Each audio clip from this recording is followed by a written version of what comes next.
you know, a lot of people don't know this kind of story, but okay.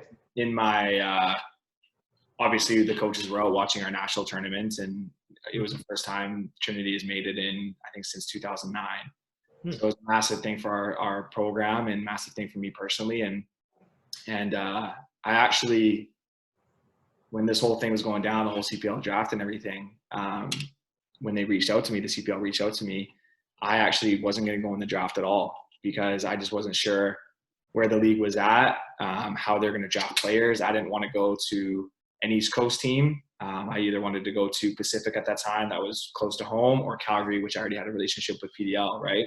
Mm-hmm. So there was no really real detail on how they're going to do it. So I decided to just exclude myself from the draft altogether. And it was interesting because I think it was so the draft was going to happen on the Monday after the national tournament.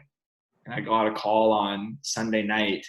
I forget who it was from, but it was someone from the CPL just asking why I didn't declare for the draft. And I just said, there's too many details that are just unknown. And I don't want to end up going to an East Coast team where I'll be far away from, you know, family, friends, and, you know, an atmosphere I'm not really, you know, close with or relevant with. So for me, I had a long conversation with that person, and they ended up convincing me, you know, that I would be either drafted, you know, by a Pacific or a Cavalry just based on, you know, how they're doing the draft.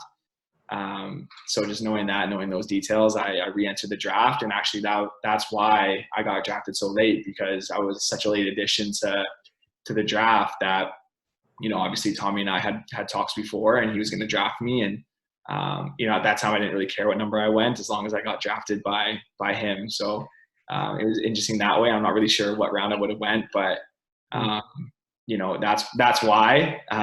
Okay. But I just entered late, right? So I actually wasn't even going to enter it in the first place, but I ended up entering it because for me, it was my best opportunity to make it pro at that time. And